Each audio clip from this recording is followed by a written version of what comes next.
اسی لیے فرمایا گیا کہ جب افطاری کا دسترخوان بچھتا ہے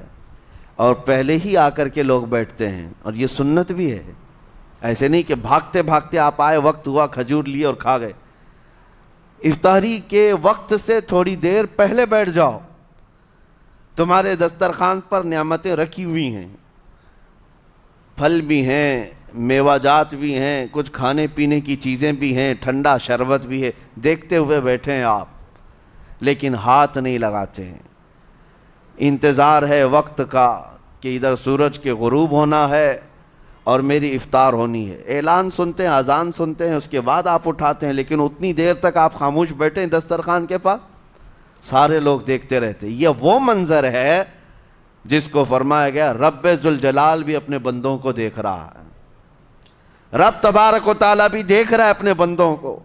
اور سارے فرشتوں کو بلا کر میرا مولا اعلان فرماتا ہے یہ میرے بندے ہیں، دیکھو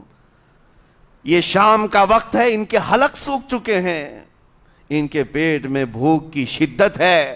اور ان کے سامنے اچھی نعمتیں پڑی ہوئی ہیں، اے فرشتوں دیکھو میرے ان بندوں میں سے کوئی بھی ان نعمتوں کو ہاتھ نہیں لگاتا، یہ صرف اور صرف میرے لیے بھوکے اور پیاسے ہیں۔ اور فرشتوں سے اللہ فرماتا ہے تم گواہ ہو جاؤ، ان کی حلق تر ہونے سے پہلے ان کے لیے میں نے جنت لکھ دیا۔ اسی لیے حدیث پاک میں ہے جب افطار کرتے میرے آقا صلی اللہ علیہ وسلم یوں ارشاد فرماتے ذهب الظمأ وابتلت العروق وثبت الاجر انشاءاللہ، پیاس بجھ گئی، رگیں ٹھنڈی ہو گئی اور اجر اللہ کے ہاں پکا ہو گیا۔ یہ حضور پاک ہر افطار میں عرض کرتے تھے۔ میں آپ کو یہ عرض کر رہا ہوں کہ یہ چھپی ہوئی چیز، اسی کا نام تقویٰ ہے، آپ صرف اور صرف بچے ہیں اللہ کے خوف سے۔ اب سنو حدیث پاک، قیامت کے دن حساب و کتاب ہوگا اور جنت میں جانے کا پروانہ کچھ لوگوں کو مل جائے گا اور سب جنت کی طرف جا رہے ہوں گے۔ اس میں بہت سارے لوگ ہیں جو پل صراط پر چل کر کے جنت پہنچیں گے۔ اب جب کافی لوگ جنت کے دروازے پر پہنچیں گے، ایک جماعت ایسی ہوگی جو پورے راستے میں کہیں نظر نہیں آئی،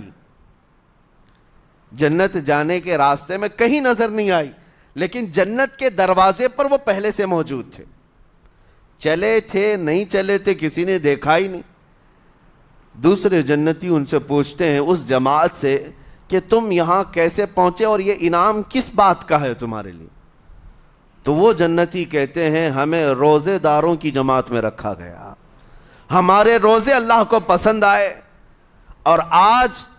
رب تبارک و تعالیٰ کا حکم ہوا کہ ساری دنیا سے چھپ کر تم میرے لیے روزہ رکھتے تھے، دنیا کو پتہ نہیں تھا تم بھوکے ہو پیاسے ہو، اور اے بندو آج سارے لوگوں کی نظروں سے چھپا کر میں تمہیں جنت پہنچاؤں گا۔ وہ ایک جماعت ایسی ہے جو راستے بھر چلتی ہوئی نظر تو نہیں آئی لیکن جنت میں پہنچ گئی، وہ روزے داروں کی ہے۔